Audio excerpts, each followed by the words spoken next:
The entry-level version with the small battery is $31,990, wait for it, drive away. Make no mistake, I know it says MG4 on the boot, but don't be fooled. This little car has a secret up its sleeve. Today, MG is launching this car. It is the MG4 EV Urban, and it now becomes the cheapest electric vehicle available in the MG family. And with drive-away pricing, it pretty much becomes the cheapest EV in its segment. So right now, I bet you want to know everything about this car. So here are all the key things I think you'll want to know before we get a chance to get hold of it and give it the full review. MG says that this little car contains styling cues shared in common with the Cyberster. Does it? Let's find out. Okay, first of all, this little front splitter down here, which perhaps with this little thing, is that like a little filtrum? There's a new word for you there. Okay, I get that, potentially. Oh, and these little C-shaped vents. That's in common with the Cyberster. They're only C-shaped on one side, aren't they? Because the other side would be like a D. The alloy wheels. Now look at that. Okay, I get that. That is exactly the same as the Cyberster, except it's only 17 inches. It's just a little bit smaller, but otherwise, yeah, I get it. And then, move all the way down to the back, we have the tail lights, which are connected by this continuous light bar, and they kind of have this Union Jack theme in them, a little bit like me. Not the first car brand to do that, either in the Cyberster or this, but I get it. Okay, there's a little bit of relationship, but what do you think? Does it actually have anything in common with the Cyberster, or is that just marketing stuff? Let me know. Spec levels are identical no matter which one you go for, but there are two distinct versions of the MG4 EV Urban.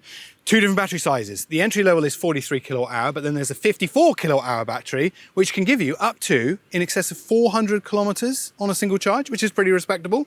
But there's a more interesting thing about it. So they've introduced the technology with this, which is called cell to body, which means that all of that structure that encases the battery, lithium ion, is used as a structural component as well, which means you're not doubling up on materials, which means it makes the battery better protected, it makes the shell and the structure more stiff and rigid, and it reduces overall weight.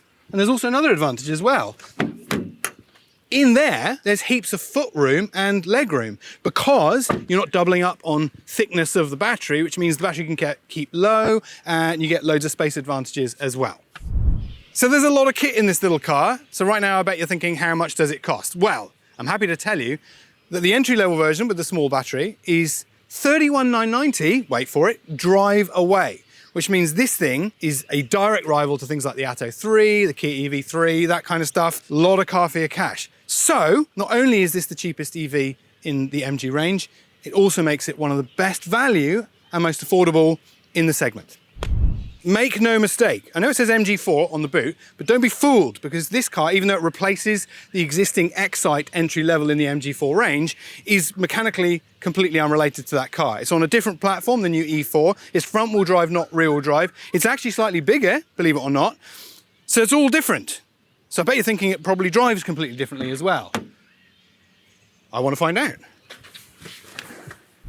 Well, first of all, performance is actually quite good. On paper, it doesn't look like it's going to be very exciting. 118 or 110 kilowatts, depending on which battery you go for. Both have the same 250 Newton meters, which doesn't sound very impressive, but this little car has a secret up its sleeve. It's quite light, not just for an EV, but for a hatchback generally. About 1,500 kilos, which means performance is actually quite respectable.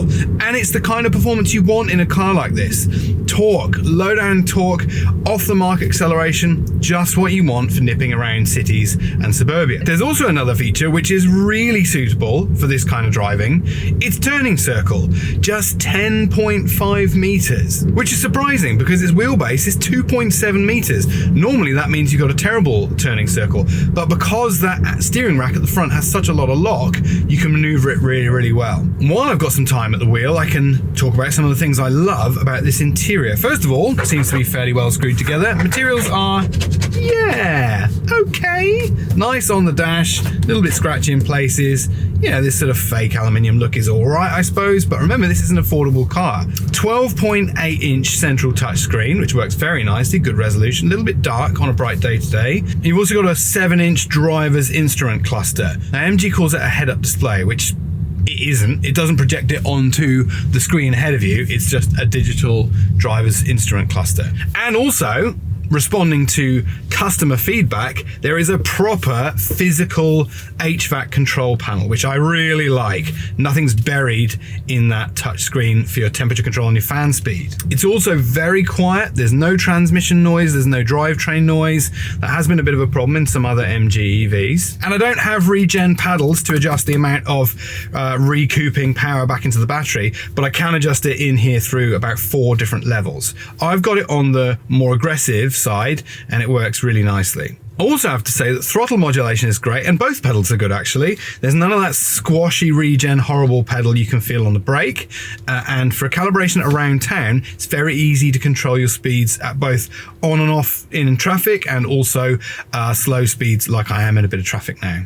Also have heaps of space down here. Now MG calls that handbag storage. Well, I didn't bring one today, so that's just where you can chuck anything like drink bottles, radios, charge cables, heaps of space. Door pockets are a good size. Little bit of storage down here, wireless phone charging, and there's wireless connectivity to Android Auto and Apple CarPlay as well. For a car with such a reasonable price tag, it manages to fit in quite a lot. The ride is something I should absolutely talk about in this car as well, because it seems to be able to do 2 personalities.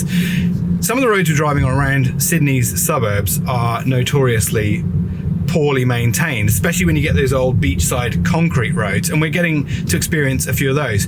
That stuff it deals with really quite well. But then there's a strange nature to the body when you're cruising over less serious roads. Like there's a slight sort of lump in the road. It's got that kind of stiff, slightly overdamped EV platform feel that you get in a lot of electric vehicles to deal with the weight, but this one doesn't have a huge amount of weight, so it doesn't really need to do it so much. So anyway, the ride I think generally is actually very nice. If it's not slightly choppy at times, it deals with the important stuff, so imperfections in the road, damage, potholes, really quite well. But I asked the question before about what local development this car has received, because we know it's had some.